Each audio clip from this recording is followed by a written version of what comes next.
নির্বাচনমুখী পরিকল্পনা ঘিরে লন্ডনে প্রধান উপদেষ্টা ডক্টর মোহাম্মদ ইউনূস ও তারেক রহমানের মধ্যে বৈঠকে আগামী বছরের পবিত্র রমজানের আগেও নির্বাচন আয়োজন করা যেতে পারে, এমনটাই জানিয়েছেন প্রধান উপদেষ্টা।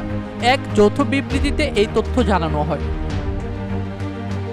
লন্ডনে প্রধান উপদেষ্টা ডক্টর ইউনূস ও তারেক রহমানের মধ্যে বৈঠকে নির্বাচনের মাস ও তারিখ যেভাবে গুরুত্ব পেয়েছে, অভ্যুত্থান পরবর্তী বাংলাদেশের অন্যতম গুরুত্বপূর্ণ আকাঙ্ক্ষা বিচার ও সংস্কার সেভাবে প্রাধান্য পায়নি। শুক্রবার নিজের ফেসবুক আইডিতে দেওয়া এক স্ট্যাটাসে এমনটাই দাবি করেছেন হাসনাত আব্দুল্লাহ।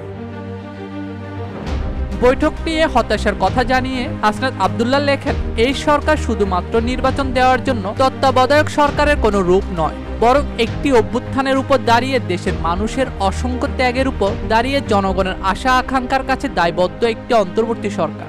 এদিকে হাসনাতের এই স্ট্যাটাসে কমেন্ট বক্সে কটাক্ষ কমেন্ট করেন এনসিপি নেতা নাসির উদ্দিন পাটোয়ারি। নাসির উদ্দিন পাটোয়ারি তার মন্তব্যে বলেন, হাসনাত, ভোটে জেতা এত সহজ? মেম্বার ইলেকশন করলেও জিতবা না, আগে মেম্বার ইলেকশনে জিতে দেখাও। এরপর নাসির উদ্দিন পাটোয়ারির ওই মন্তব্যের জবাব দিয়ে হাসনাত আব্দুল্লাহ লিখেছেন, আপনাদের সরকারকে মেম্বার ইলেকশন দিতে বলেন আগে। হাসনাতের পোস্টের নাসির উদ্দিনের এই কটাক্ষপূর্ণ মন্তব্যকে কেন্দ্র করে সামাজিক যোগাযোগ মাধ্যম সহ রাজনৈতিক মহলে চলছে নানা আলোচনা। নাসিরের এমন মন্তব্যে এনসিপির অভ্যন্তরীণ বিভাজন আবারও সামনে চলে এসেছে, এমনটাই মন্তব্য করেছেন অনেকে। ডেস্ক রিপোর্ট, দৈনিক দেশকা।